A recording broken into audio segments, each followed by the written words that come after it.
One time as a kid, my parents had my aunt and uncle and their daughter over for a small little get-together. It ran late into the night, and as the sun set, the conversation between my cousin and I, split off from the rest of the family, inevitably turned to scary stories. That was the night I heard the licked hand for the first time. You know, the tale of a girl who's tricked by an intruder lurking in her home into a false sense of security. I still have no clue where she first heard this story. Even at the time, it would have been kind of dated, right? It's from the early 80s. Yet somehow we all know it, if not by its name, by its stinger, the words "humans can lick too" written somewhere in some substance or another. I've never heard the same iteration twice, and it's kind of fun not knowing if there's a canon version. My cousin acted tough as she told it, but it 100% scared us both, and as a kind of comfort, pretty clever in hindsight for two dumb kids, we spent the night writing and rewriting it in different configurations to strip it of its horror. I remember in one remix, the dog was a big hunk of hanging salami that was curing in the bathroom. A little esoteric. I'd probably push for another draft if I was my 10-year-old self's editor. From that moment, I grew up rapidly alternating between scared to death of horror media and morbidly fascinated with it, ever testing my tolerance, trying to get right up to that line where I could still sleep through the night, but where walking all the way to school in the dark of the early morning right after would still get my cortisol levels pumping so high I could basically feel my brain pushing up against my skull in opposition. Should I be embarrassed in hindsight that much of what I was using to do so weren't, say, the likes of classic slasher cinema or like crime scene photos? Respectable, healthy choices for a girl my age, but were instead fucking creepypasta? I don't know, who cares? Those half-forgotten little stories carry more social currency as punchlines than as legitimate horror storytelling these days, but like, duh, nostalgia is talking here. In part, there was a lot of gold in those mines. Shocker, an explosion of insular writing communities nearly singularly obsessed with utilizing the internet's machinations and role in our lives to scare led to a lot of really great online horror writing, and furthermore, a lot of really insane subcultural footnotes scattered across the World Wide Web, like fucking survival horror flavor text, many of which I witnessed in real time. But moreover, I've just got a very deep set and distant, don't worry, fascination with the whole spectrum of cryptids, urban legends, folklore, and conspiracies. The way people are able to willingly scare themselves with their own thoughts and ideas, and then often unwittingly convince the world they should be scared too. I watched the internet accelerate the pace of this transference in real time as I grew up, from watching YouTube videos about subliminal messaging and advertising in the mid-2000s to, well, now. A time where ideas gestate and propagate in total parody. At its best, all that is creepypasta's essence, an alchemical wielding, perhaps reclamation of digital paranoia as pure collective fiction. And at its worst, well, we'll get there. You know, I feel like that intro was missing something. Wasn't my family a little bigger than that? Hey, what's good? Oh, right, of course! My darling sister May, who is here to help me reminisce on the wacky world of creepypasta. So, May, what was your first creepypasta experience, or whatever the fuck? It started with trying to learn about early Pokemon. There is realistically a path from nearly every major moment in my brain's development to a crusty JPEG of Pikachu from the Pokemon Yellow title screen. Despite my first game being the story-heavy, well-loved Pokemon White, don't forget, Pokemon fans can't read, so I processed damn near none of it. I had an excuse though, as a fresh-eyed and soft-brained toddler woman. Instead, the moral of the story might as well have been, play more Pokemon, and I listened. I soon stole Hazel's copy of Pokemon Yellow and her old Game Boy and was enraptured. I remember catching Mewtwo for the first time, referencing a guide that also hinted at the secret 152nd Pokemon Missing No. The jump from Mewtwo elusive to Missing No illegal to something even scarier hiding in my little Game Boy was the most natural conclusion at the time. Months after losing my yellow save file to an improperly timed save shutdown combo, I was able to smang a copy of Fire Red and a Game Boy Micro. I took that game with me everywhere I went and played it every chance I got. I remember having a crush on a girl who lived in this shitty stink bug smelling town outskirt community. I think it was named something bleakly generic like Sunnyside, and they held this weekly Thursday Bible school, which I attended just to talk to her. I remember whipping out my game in the middle of some conversation the adults were having that I couldn't bother understanding, and right as I opened my save, the girl's cousin came up to me to talk to me about it. As he watched over my shoulder, I had my first conversation with a fellow internet-addled Poke fan. He told me about how his older sister's save got wiped by some random glitch Pokemon, and I recounted some story I must have just heard about the Silphco experimentation lab for nearly an hour. It was something I genuinely believed, or at least wanted to believe. That maintains as one of the big draws of creepypasta for me. How much it feels like a ground where you don't need immense skill or a honed vision to tell and, crucially, retell something that clicks with the amygdala of your listener. Starting off on your artistic journey forces you to view the world through the bleary eyes of a newborn, and horror is a realm where a lack of clarity and familiarity is most often a fundamental part of the equation. Like any artistic movement, there are high creepypasta and there are low creepypasta. Brainiac literature tinglers and jump scare carnival attractions where you get to yell and scream, and then when it's over, you find out a worker got his leg cut off by the ride on the way out. But it's one of the rare movements where high and low commingle completely indiscriminately. The kids are at the grown-up table. Well, we were all eating at the kids' table, more like, but it's more fun that way. Which is something I had to come full circle on. I went from finding creepypastas legitimately terrifying to thinking they were all silly and superfluous to feeling a strange cocktail of warmth and mild unease toward them that's almost as compelling to me as my initial rush during creepypasta's golden age. So, yeah, creepypasta. Creepypasta.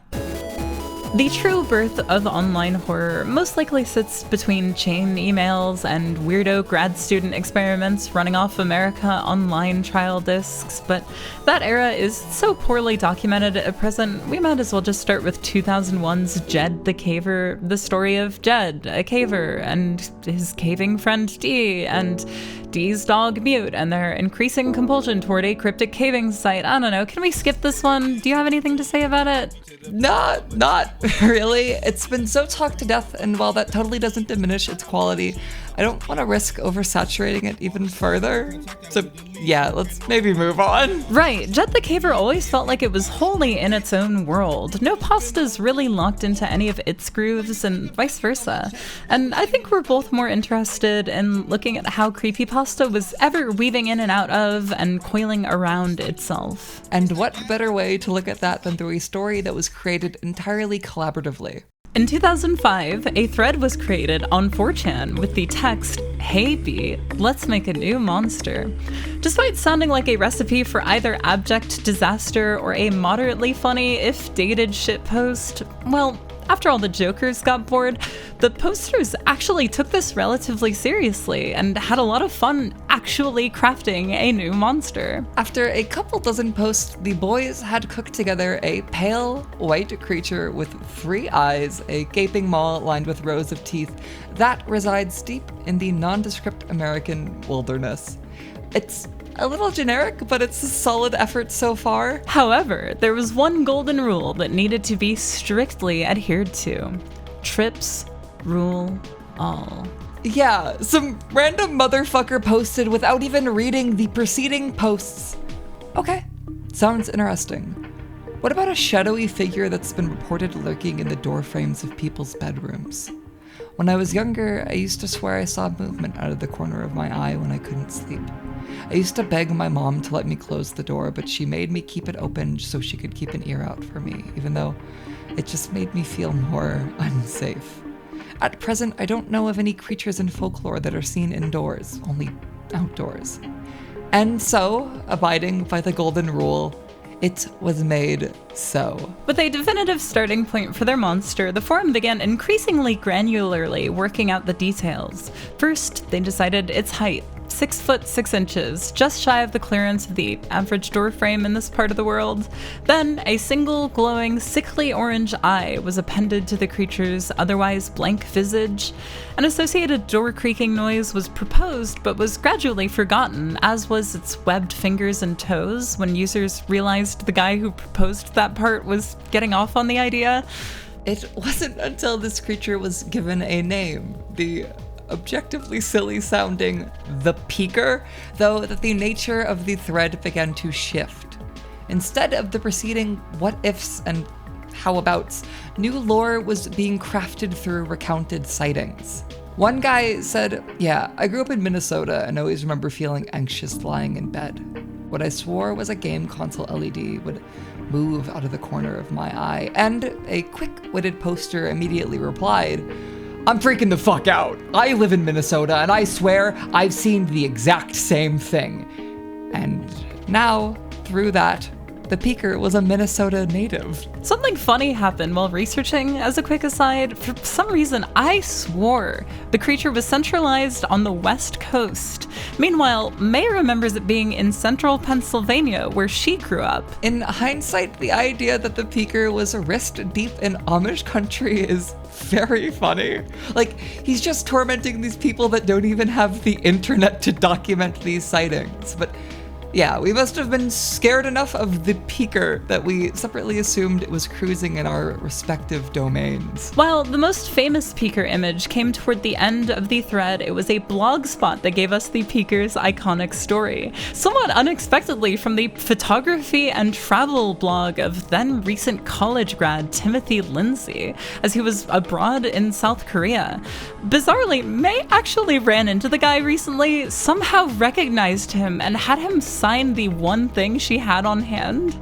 Lindsay's story was the first to canonize the depressions people who encountered the Peaker would find in their carpets the following morning, which is a detail I love. Lindsay's story's final line, "Should you be woken up by a strange, soft orange glow from your peripheral vision, you may become the first to understand just why the Peaker is peeking and the Watcher is watching." While filling out one of the more important details B seemed to flat out forget to add, the story still leaves the mystery open-ended to the point many online took it too literally and thought the Watcher was a separate character, when the way it's phrased pretty clearly implies the Peaker is the Watcher. Ironically, as the Watcher was built as a creepypasta partner in crime to the Peaker, it took on many of the same traits as that first draft Peaker design, with a pale white appearance and 3 eyes. Do you get it? It's called the Watcher, so it has an extra eye! To watch better! UFO had slowly latched on to the Watcher, finally canonizing it as more or less a kind of tweaked gray. It would seem that in totality, the Peaker story had less an impact on the shape of creepypasta narrativization than the reported sightings in the original 4chan thread, because several early creepypasta heavy hitters used a similar forum-style conversational campfire-esque format. I've been aware of the Peaker since birth. And so, of course, from as soon as there was creepypasta, there was Pokemon creepypasta. I remember a particularly dated turn of phrase around the time, the cat videos of creepypasta really catching on in particular. But before there was enough a sample group for cliches to be identified, a wonderful little story graced us on the blog of webcomic artist Flaggerty in late 2008.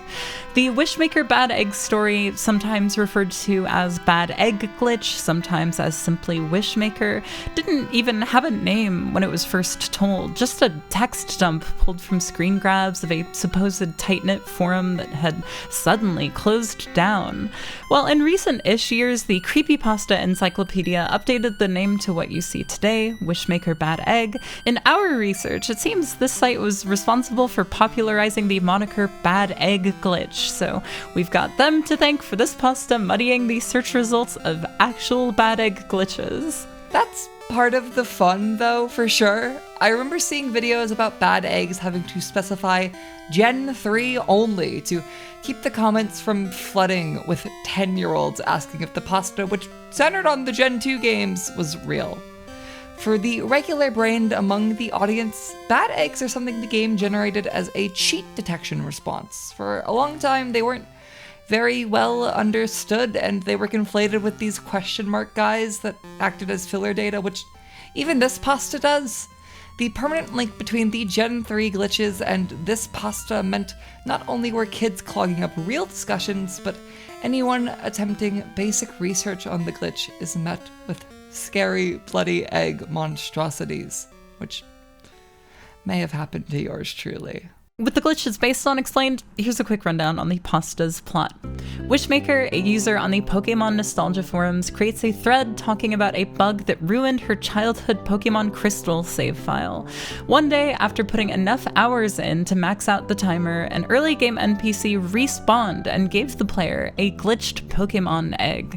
It does everything from overwrite a member of her party, to hatch that overwritten Pokemon at level 1, to battling as an egg without any moves, to eventually corrupting her game and ceasing any text from being displayed. Posters range from mildly curious to hilariously skeptical. Nice bait. Forum admin, generally low patience 30-something, check the Popful Mail reference, whoops, and terminally British scene elder Dex, 2 X's, joins and shares an experience he had at Nintendo's Space World 1997 trade show, where, among many legendary pre-release games, early versions of Pokemon Gold and Silver were playable to the curated public for the first time. Dex says he saw an egg Pokemon in battle that wiped his team, ending the demo, noting that the egg seemed to crack and ooze upon being hit.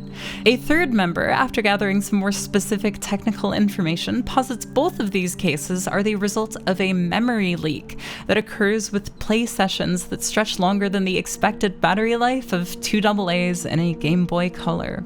Lulled into a false sense of security from a rational explanation, the pasta's final 2 forum posts shake all stability from the reader, as it's revealed both Wishmaker and Dex, after encountering the bad egg, had the same dream of a creature in an empty void, simply staring at them, unmoving. Now for some quick context. Being a pasta from 2008, a time when Diamond and Pearl were still new, we have to keep in mind this weird early generation elitism was a thing for basically as long as there have been multiple Pokemon generations. Ruby, Sapphire, and Emerald were pretty polarizing at launch, so it's not too surprising the Pokemon nostalgia forums were based on a real forum Flaggerty frequented that had some pretty elaborate something awful style posting etiquette that harbored a very specific community. As a result, we can guarantee there are some in-jokes in this pasta that we're simply just not getting. Yeah, I suspect the Kurt's Godballs post is really funny if you know the reference. It's charming how something so insular managed to inspire people who were so unconnected to the source material. Credit that to the power of collective Pokemon brain rot. Right, like it makes you wonder how many people who read the pasta knew Flaggerty's comics but had no idea he was the guy who made it, since the early creepypasta community was so bad about crediting authors. Which is extra funny because the art is such a critical part of the story. Part of the overcorrection process for former creepypasta kids atoning for ever finding these obviously fake stories scary has been shitting on the supplementary media attached to a lot of these pastas. Like, oh, come on, the Peeker isn't scary, guys, that's just someone's ugly cat. And therein lies this weird uptick in people trying to spin the bad egg art as overly showy or a failed attempt at horror from a non-horror artist. But creators who aren't invested in horror often possess a special knack for relying purely on their intuitions and observations about their fears. That, to me, can birth more immediately arresting horror than any diehard fan drawing upon a lifetime of horror media. In fact, I think it's safe to say that the art is the reason the story took off in the creepypasta canon, because, like, the story's not very scary. I'm not saying it fails as a scary story, I'm just not sure if that's what it's trying to be in full.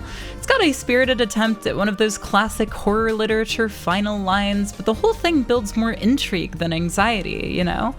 I'm the last person to extol the virtues of efficient writing, but I get the feeling its length precludes it from building a lot of tension.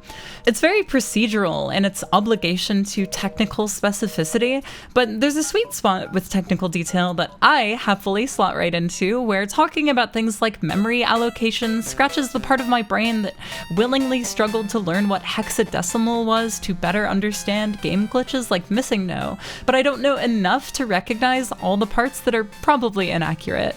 Contradictory to the more conflicting opinions on the art, which I obviously love, I think those components have allowed the story to age quite well. We Pokemon weirdos are all constantly passively cramming Pokemon information all hours of the day. Yeah, you've even contributed to it. Exactly. So even the layperson understands arbitrary code execution better than the people who were documenting it in the first place around when this pasta was written. We didn't even know there were actual glitch eggs in the Johto games at the time. Those aspects contribute more to the Wishmaker's story as a surprisingly sweet little tale of overcoming and finding strength in a dark time in your past that just so happens to hint at some deeper, weirder, more conspiratorial themes in all the right amounts. It's corny, sure, but even the pasta acknowledges that, so if you give it a reread after this video, try to let it woo you like it did me, with its fun little bits of characterization through the cast's distinctive text tones and all the little hints at a richer world than what we're seeing. What really launched this pasta into the internet Pokemon canon was all the fan art and theories and stuff that came out of it.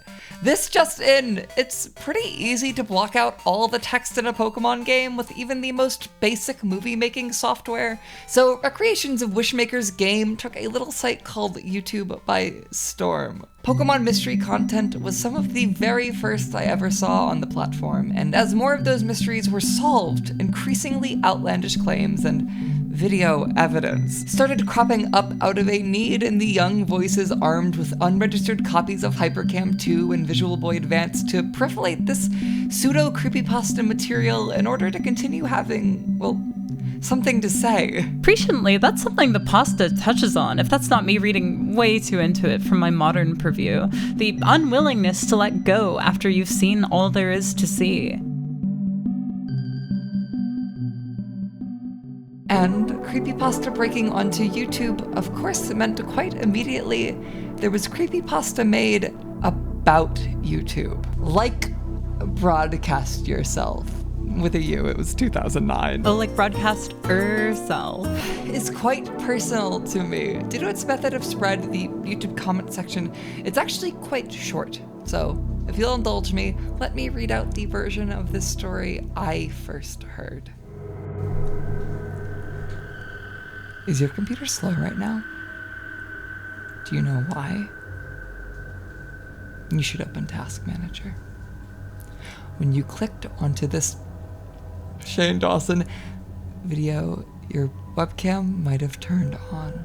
It doesn't always. They'd get caught way too fast if that was true.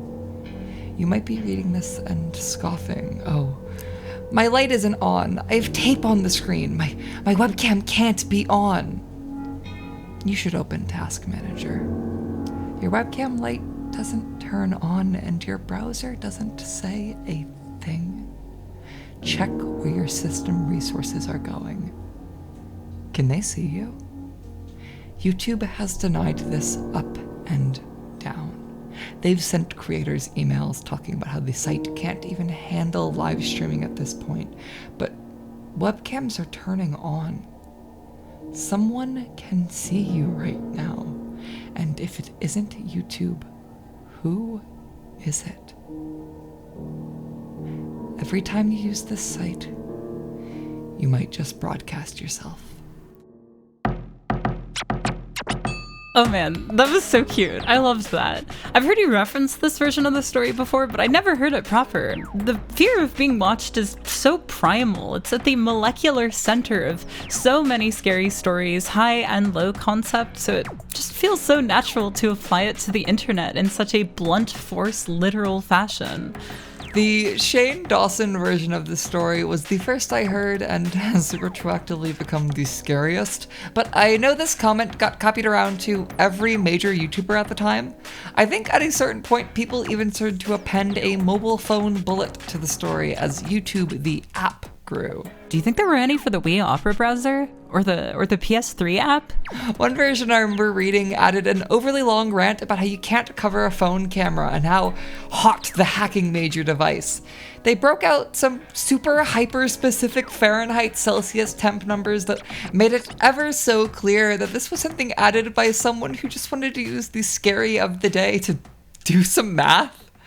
Broadcast Yourself has always really spoken to me as the lovely daughter who got a virus on the family laptop. Trying to pirate whatever horror game of the week, I end up getting some FBI, Outback Steakhouse, gift cards, payment Trojan that, if I remember correctly, just went away after a while. I think Mom actually sent them their steak money. The virus didn't spring immediately though. It lay dormant on our computer for the weekend, and I am not making this up. Just randomly took screenshots from the webcam, hoping it'd catch me doing something blackmailable. I remember not being too scared by it at the time. I was like a 10-year-old, so it wasn't like I even had the capacity to do anything that illegal yet.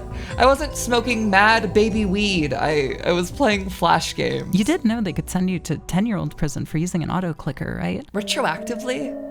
I think seeing a picture of my face sitting in bed, taken while I wasn't aware by some unknown force I'll never find more about, has changed me in a way I couldn't process at the time.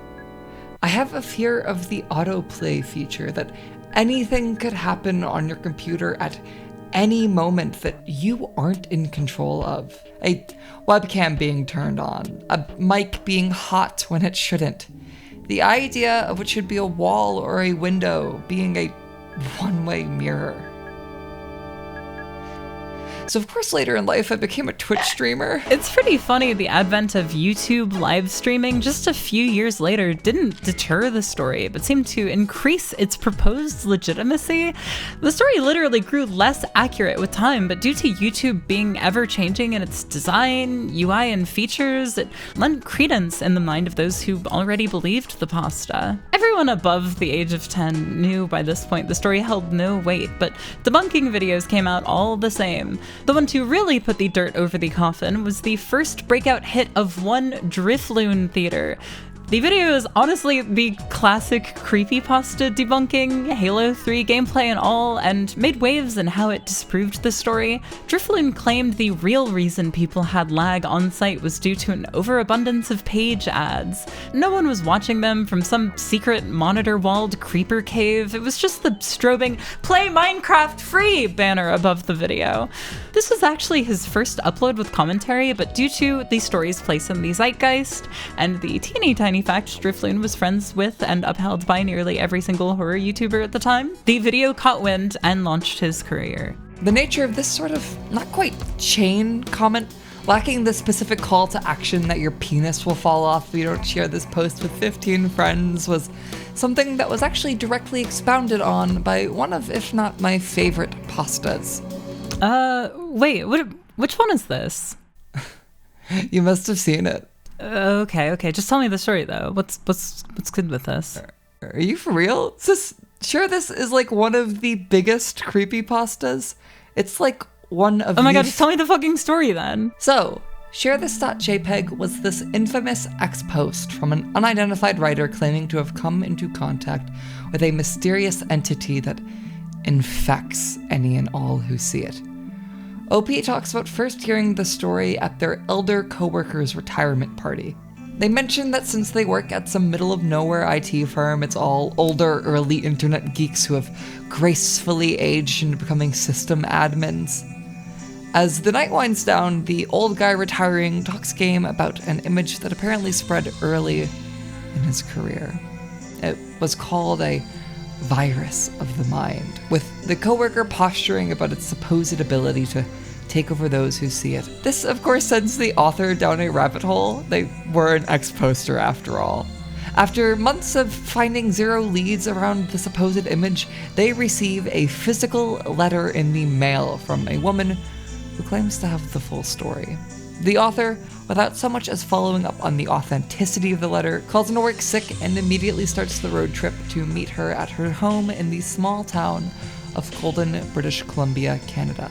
After a nearly 12-hour drive through the night, the author is greeted by Eleanor, who warmly but firmly rushes them inside.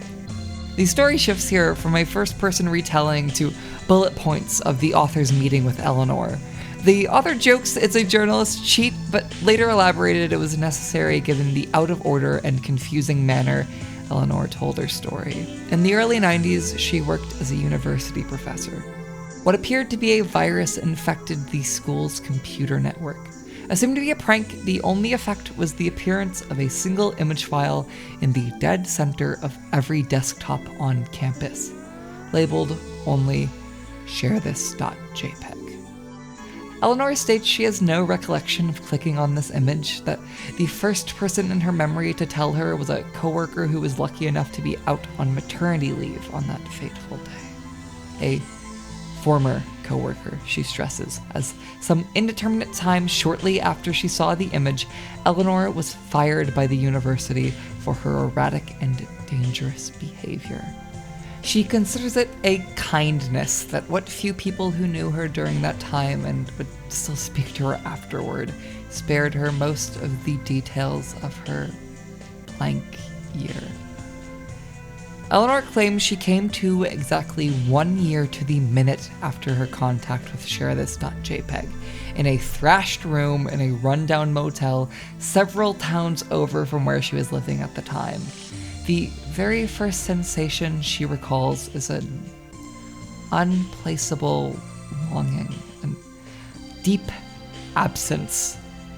She heard afterward the blank year that she and several other staff members experienced was chalked up to the application of lead paint all over the campus faculty rooms, though the uncanny timing of the computer virus unquestionably speaks to something more.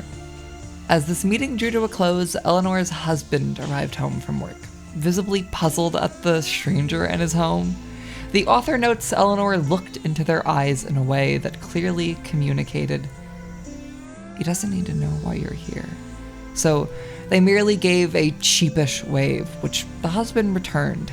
It's at this moment they realize this man is missing 3 fingers on his left hand. The implication presumably being that he too fell victim to sharethis.jpg. The thread switches back to first person here as the author begins to talk about the immediate aftermath. They book it to a local library to quickly document and post this story before any of it could leave them, and that is this thread. The post drops all decorum at this point as the author, clearly shaken, mentions something they found in their messenger bag after leaving the house. A floppy disk with a post-it note affixed to it, reading, "I know you won't be satisfied until you have the full story. Perhaps I took this with me the day I was fired. Perhaps it was my husband. We refused to bring a computer into our home, but there's very little else it could be than precisely what you came here for." OP finishes their thread with the following. "If you've ever awoke one morning to find everyone in your life suddenly treats you differently than you remember, distrusting glances when they think you're not looking, or you have bruises or scars where you don't remember them, you may have already encountered it. And if you haven't, below is your chance. Do with this link whatever you please. Its contents should go without saying." Your link is dead. Not sure if I should be grateful or not.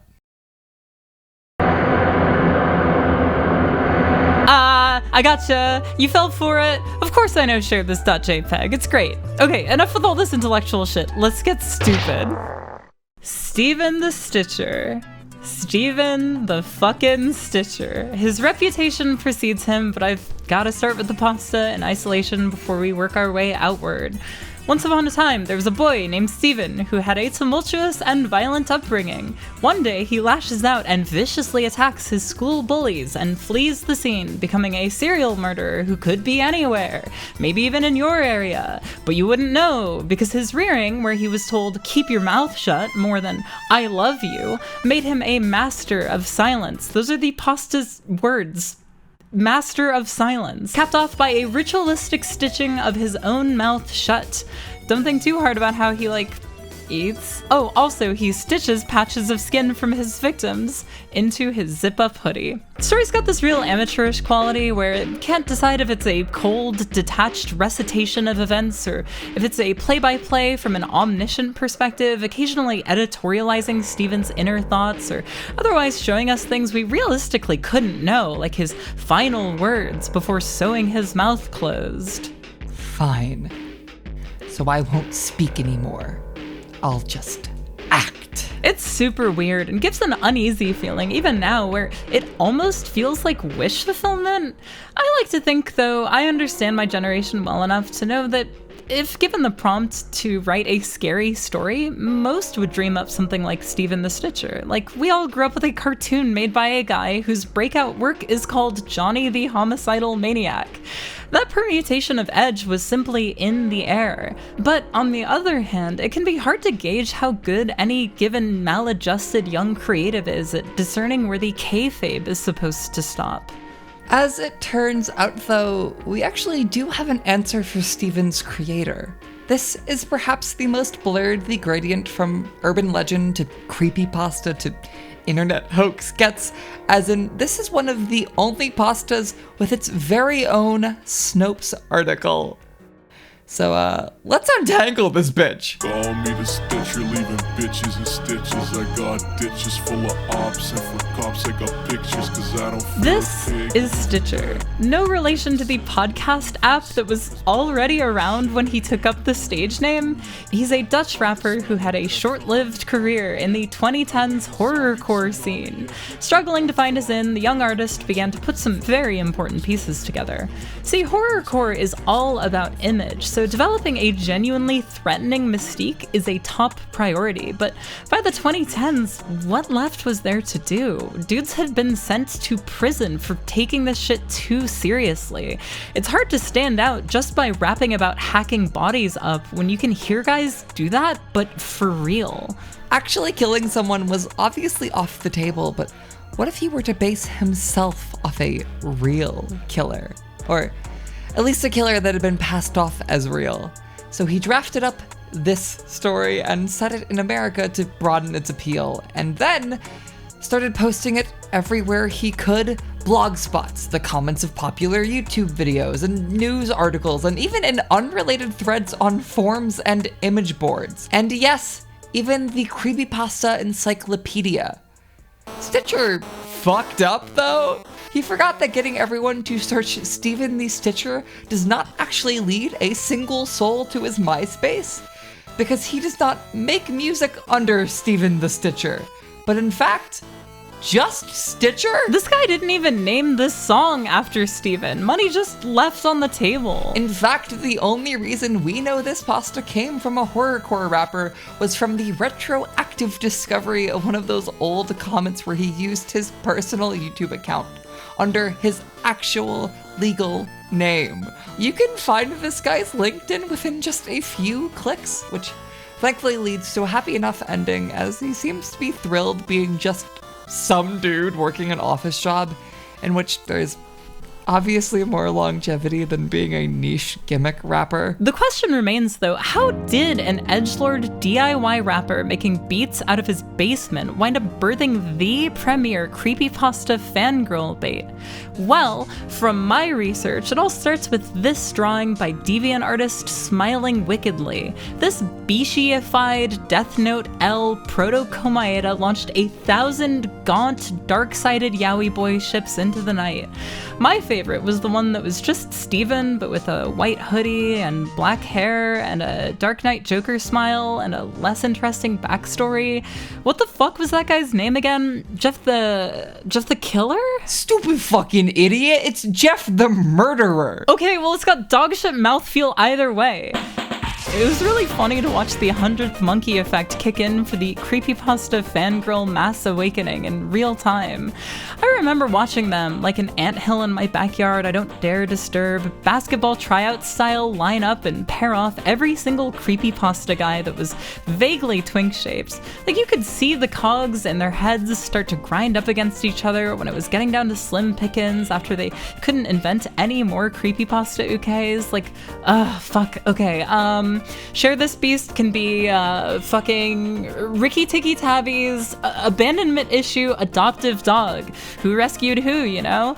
I think the only creepypasta villains they didn't tip the Kinsey scale on were the Coma children, and I think there's an operative word or two in the title that lays bare the reason. I reread the Coma children for this video, and I forgot the first thing they start doing that's disturbing is just start fucking trauma dumping at each other. Just like real life. And don't you worry your pretty little head, dear viewer. There was also creepypasta Yuri. Fucking double dial. You can't make this shit up. It's too good. And tightly linked with the girls kissing as though in a holy marriage.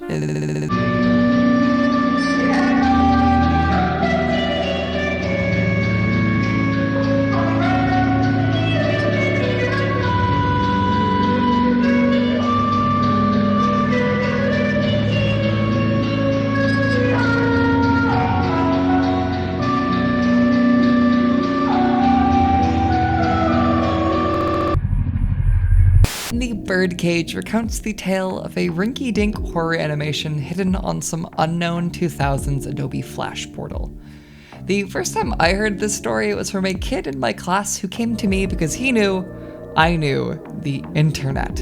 He asked me if I knew about the girl in the Birdcage animation and about how he remembered seeing it on an old beat-up desktop computer back when he lived in Nepal. At least he remembered the loading screen.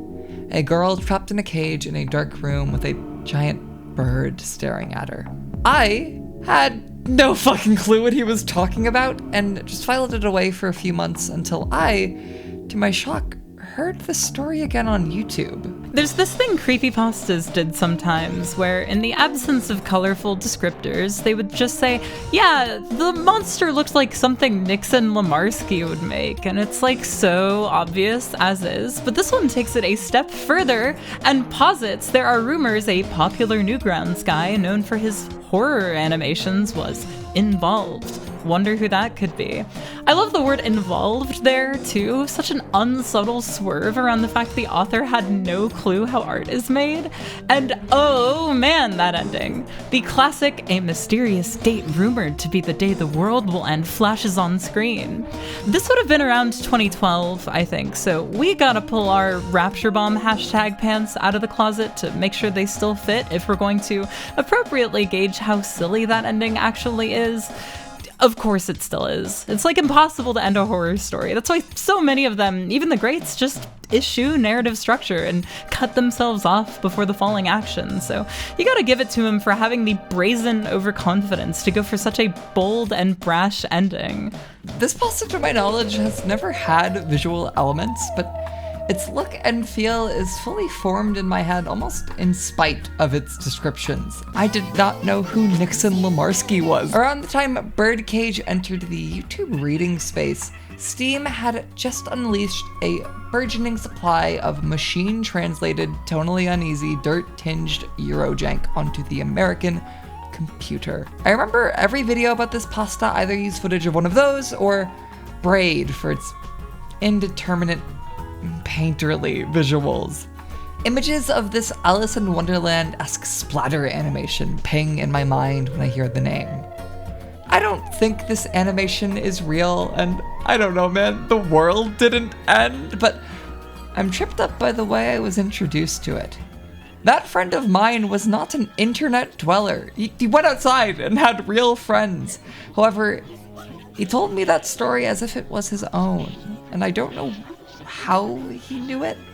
The chance he'd heard it before it hit the mainstream and absorbed it into his own memories feels impossible to me. You have to be a big kid, even if it's hard. That's what big kids do. First posted to the author Stray Storywriters blogspot in 2011, Gabbit Rabbits, Games for Big Kids is an edutainment gaming creepypasta recounting the tale of Gabbit, a 12-year-old rabbit and her path to become a big kid. The story describes Gabbit Rabbits as being a limited release 1996 PC game made by Bossoff Inc.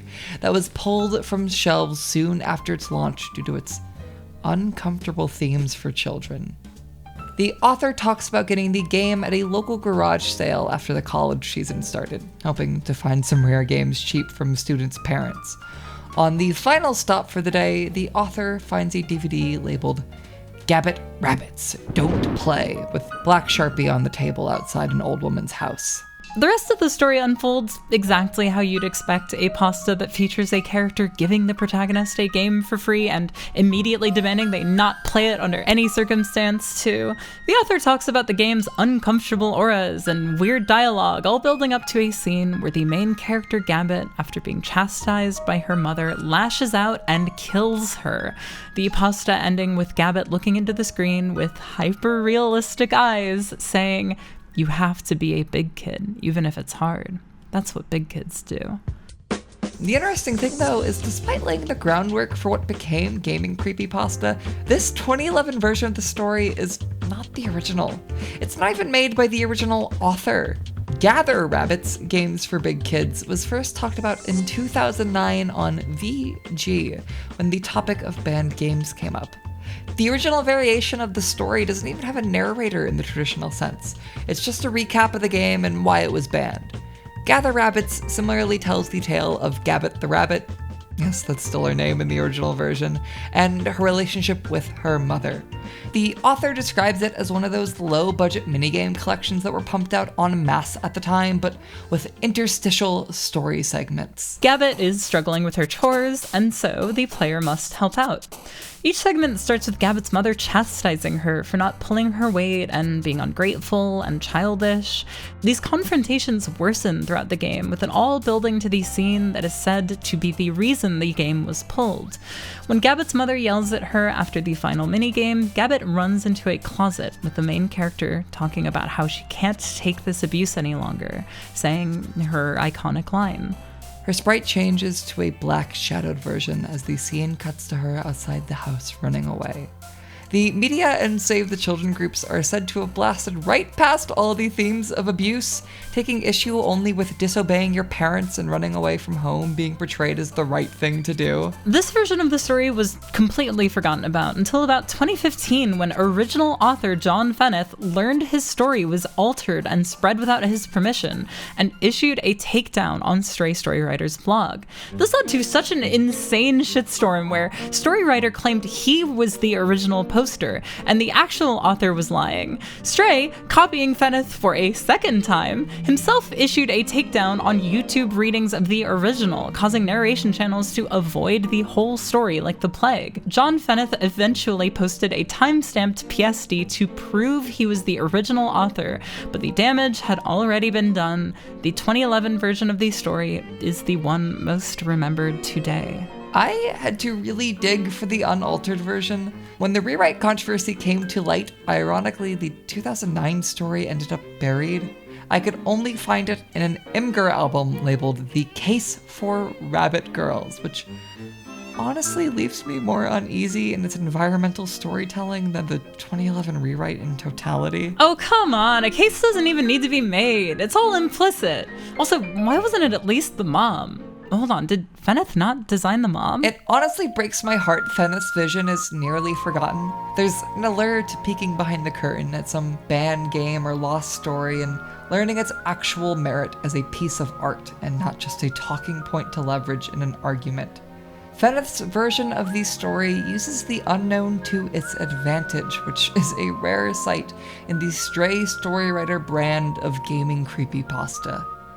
Sometimes a story crumples under its weight the more it expands.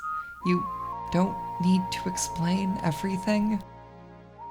Not all video game creepypastas were lucky enough to have the excuse that they were a secret hack job rewrite all along. No, some still have to wake up every morning all aching joints and have their first conscious thought be, I'm still Sonic Shuffle Disc. Yeah, low blow, but we had to bring it up eventually. The infamous Yuji Naka's friend Ronnie Radke possessed my Dreamcast story. Where do you think you are? Of course I fucking love this one. It's amazing. We had the joy of rediscovering this live on stream, and I think I speak for both of us when I say it was the highlight of our 2023. I don't know, this is also the year we found the Mort the Chicken X-Thread TF2 I Did It story. That one's pretty good. I was literally there for that, and I don't know what the fuck those words mean. It's safe to say online horror had shifted fully to YouTube around 2015. Even when it was horror games or horror movies taking the spotlight, YouTube videos showcasing or explaining them were well-oiled and at peak efficiency. And ditto goes for ARGs, which more and more drifted strictly to the site, owing largely to the fragility of social media platforms in a post-MySpace world. Around this time, metacognition seemed to fire off in the tuber hive mind, because this was when internet videos about the internet started cropping up in droves, with guys like Green Grub talking about shit like the Nomadic Man, like it needs to be debunked. Oh my god, of course the Japanese government didn't ban this image. There are no fewer than 3 statues of this fucking guy across the country. Like, I get it, we all need things spelled out for us sometimes. Hope you're enjoying the video! But even in a setting where debunking something is the whole point, entertaining it this much as to wring 18 minutes out of a single image is maybe counteractive to your whole point. I mean, unless your point is to make big sponsorship revenue, in which case, ring away, boys. Online, there's an inextricable relationship between the collective imagination and the probing hands of the content creator, but that relationship requires internet mysteries as one of its primary fuel types, and the supply is seldom consistent enough to meet demand. So I guess it makes a certain kind of cosmic sense that at least one of these dudes who built careers out of contextualizing online esoterica would one day find himself the contextless online esoterica. Back in 2018, Drifloon Theater, the creepypasta history channel we brought up earlier, began to tease his biggest video yet about the first creepypasta monster, before promptly going missing. It's been 5 years and there's still not been a word out of him. For the first, year, his fans assumed this was all part of the plan. But the longer his absence dragged on, the more room for speculation there was. Occam's razor states he probably just decided to retire or burnt out and is feeling too much pressure build up over time to return with something that didn't feel like it justified the hiatus. Hey man, I get it. However, what does the internet do best when presented with something odd but mostly explainable and not really its business to begin with? They turn it into a puzzle with a dozen missing pieces, and then they start inventing pieces to fill in the gaps. So, out of an obligation to the conspiracy theories that are abound with Drifloon Theater's disappearance, we got in touch with some of those friends of his who are still making videos to this day. And it turns out, they haven't heard a word from the guy either. So, he told us he was going to drop off the internet for some amount of time or another. We just had no idea that was going to include us. We'd already suspected, and they confirmed, this first creepypasta monster was the Peeker. This is ironic, or maybe bittersweet, twofold. Firstly, in the years since, we've learned a lot more about the Peeker, with the revelation that its most famously associated image is composed in part of a still from the 2000s shot-on-video film Rights. And second, it's come to light that the first creepypasta monster is not the Peeker, but is in fact a forgotten something awful Photoshop contest winner, the Slender Man. It's such an interesting moment, the Slender Man getting its much belated renaissance. His creator is on a whole interview circuit as we write this, and has created merch for the character, but right now, it's such a developing story, it wouldn't be right to discuss it here with any finality, which is why we're only bringing it up. So, about Drifloon Theater. This morning, exactly as far into the edit as I am now, We got a Discord message from some feaster, one of Driftloon Theater's other friends. Just a single image, this one here. Yeah, I think these guys might be in on the joke. We nearly got played. Man, all this, 5 years, having your friends pretend you might as well be dead. Poppers put on more makeup to talk to us than I wear for my videos. And we're doing the 2013 special, fucking with the contrast and saturation to make a picture artificially scarier. Like what, does the peeker have the PSD on his desktop? But okay, fine, I'll admit it, you got us. Okay. Even further future May now? Yeah, so the peeker is real. So, fucking around 2013, an incident occurred in Minnesota where a couple college kids went missing in the middle of a study session at one of their apartments. And like we've been talking about, the internet clung to it as a hotbed for assertions that the fucking peeker is real. Unbelievably disrespectful. Realistically, it was a vocal minority, which is why we didn't even feel right to bring it up. Our hands are now tied. We have to do it. The so-called evidence from the grand meeting of the minds of conspiracy freaks and wannabe internet sleuths who don't even know ethics is a class you have to take en route to a journalism degree is as follows. Obviously, there's the Minnesota connection. The Peeker's association with Minnesota is scant if you're normal about this stuff. Just those 2 posts from the original B thread. In isolation, it doesn't even register as coincidence, no more than the fact Prince is from Minnesota. But to be perfectly honest, the details of the disappearance are pretty fucking weird. There were no discernible points of entry or exit at the scene, no trace of anyone suspicious on the complex's security cameras. Their blood littered the scene, but the only other traces of DNA found was unidentifiable, and most bizarrely, there were said to be deep impressions of the bodies of the 3 men in the carpet. Despite the apartment being searched a full week after the disappearance was determined to occur. The last point isn't an exact match, but it's easy to see how this all roughly lines up with the established peeker canon, enough so to snare the kinds of brains it did. Like, it's a stupid thing to believe, but you can see why these people believe it, which is credence I would normally absolutely hate giving to this. And here's where everything gets completely fucked up. The fast encroaching 10th anniversary of the case must have weighed on the Ramsey County Police Department because literally 2 fucking days they released all of their documents regarding the case in hopes someone may come forward with the information needed to finally solve this disappearance once and for all. Among the documents were the partially corrupted contents of a Olympus XD picture card, an old proprietary digital storage format that belonged to one of the victims, the one whose apartment the disappearance took place in.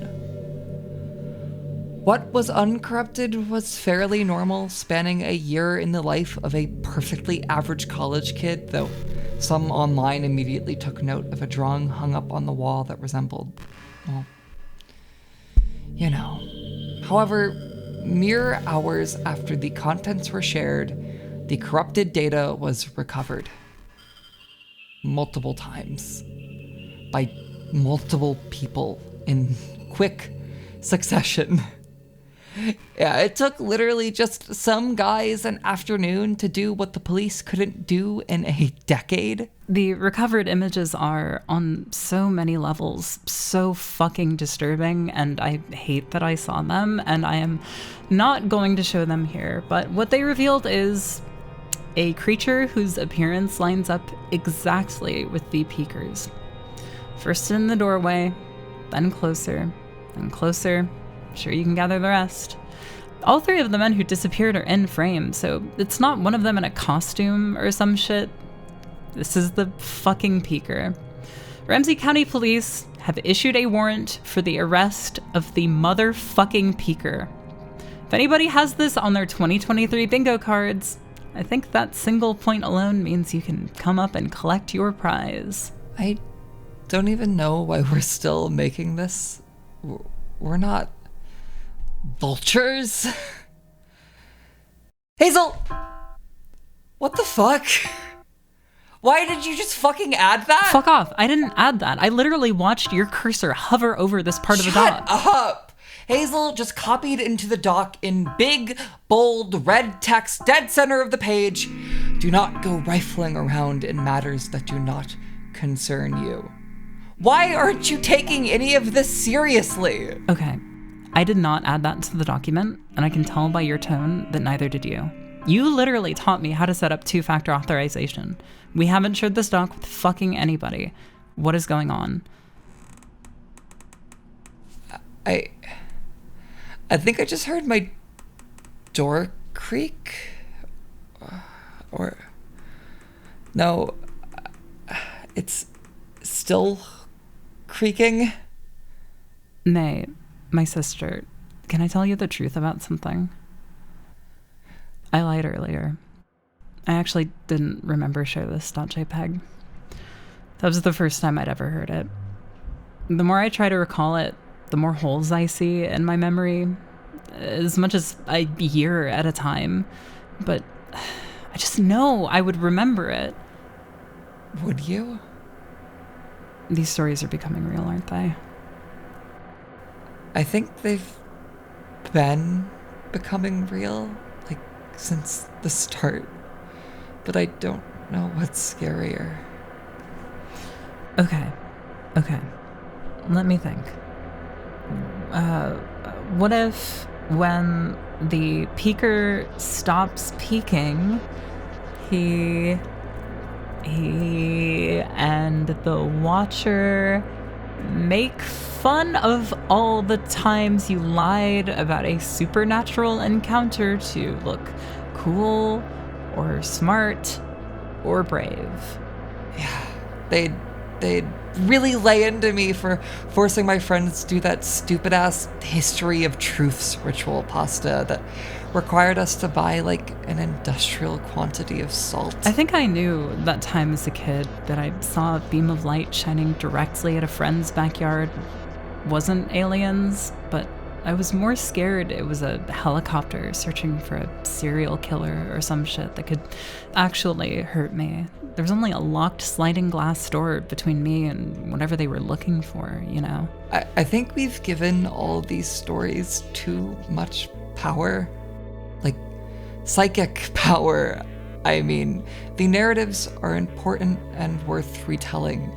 The backgrounds behind them are worth resurfacing, and their authors are worth celebrating. Trying to mind... May, I just realized something. What? Literally none of this is real. Like any of it. We don't actually have the same mom. That wasn't my Game Boy. Oh. Yeah.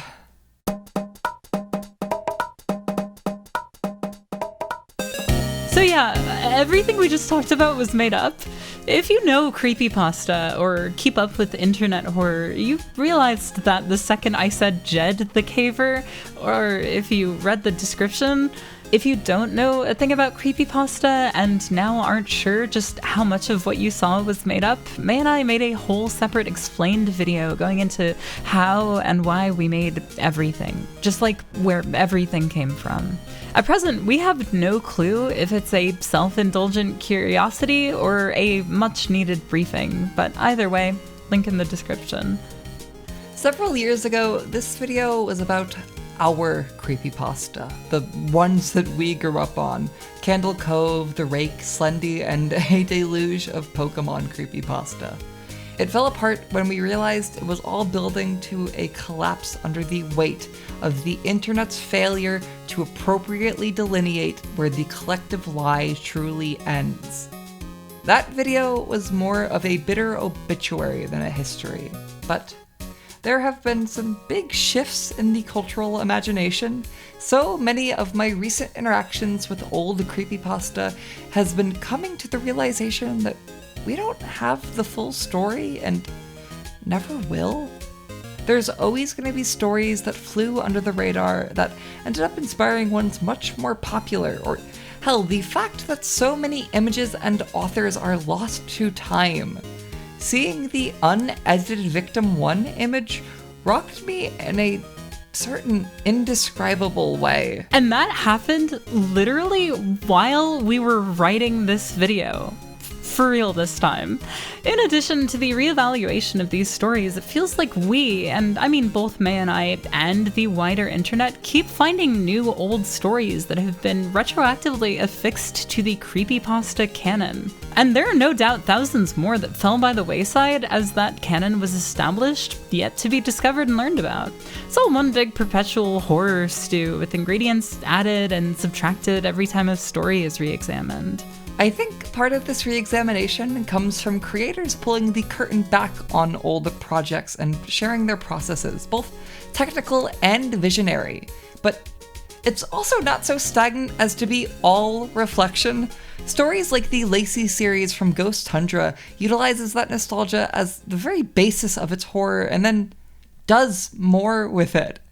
As an aside, it's also very relatable. Every single job Lacey has is actually killing her. Girl, me too. It's also cool to see that hard-on-sleeve internet horror influence crop up among fellow scripted, personality-driven YouTube video makers. Big shout out to our dear friend Demenza's Gate, who's using reviews of jank as fuck old PC games as the basis for his deranged ARG shit, and doubly shout out to one Midnight Crick, for whom, full transparency, this video would not have been resurrected without. When a friend of ours sent Crick's alternate universe Pokemon Iceberg video to me and Hazel, we immediately dropped what we were doing and got in a call together, and we watched the whole thing in stunned silence that was only ever broken by excited screams. That's like a top 10 favorite YouTube video for me. Up there with the Fei Wong Dreams Cranberries cover Car Fire Holy shit piss video. The every copy of Mario 64 is personalized boom in 2020 was one of the most rehydrating phenomena in internet horror since the ARG boom in like 2015. That for me was what cemented this new era in my mind, and it's now in full swing. So this is as much a love letter to the now as it is the past. And oh my god, while we were putting this together, 3 of our dear friends, some of the folks who made art for this video, out of fucking nowhere, dropped literally the definitive online horror statement of the year, the Marcy's Gmod stream. I don't really want to say a thing about it other than it is so fucking cathartic to see a piece of internet horror tap into how much more additionally frustrating conflict is when you have to deal with voice call compression and delay. The second the stream stopped, we made sure to pull them into a 3-hour call just to talk shop about the prowess on display. I did not know what they did was even technically possible. They pulled together something of this caliber in like 4 days? I have tried my hand at event streams before, and watching this felt like the world was opening up around me. It was pure electricity. Creepypasta isn't this thing that happened and is over now. It's not a concrete set of 20 or so important stories that then petered out as the decade came to a close. It's still going, and what we think we know is inherently incomplete. We don't even know our own histories, and yet our ideas and assumptions of those histories still shape everything about our present day. If our basic framework is already so shaky and tenuous, who's to say we can't still shape our own futures by telling stories? And scene. Holy shit, we did it.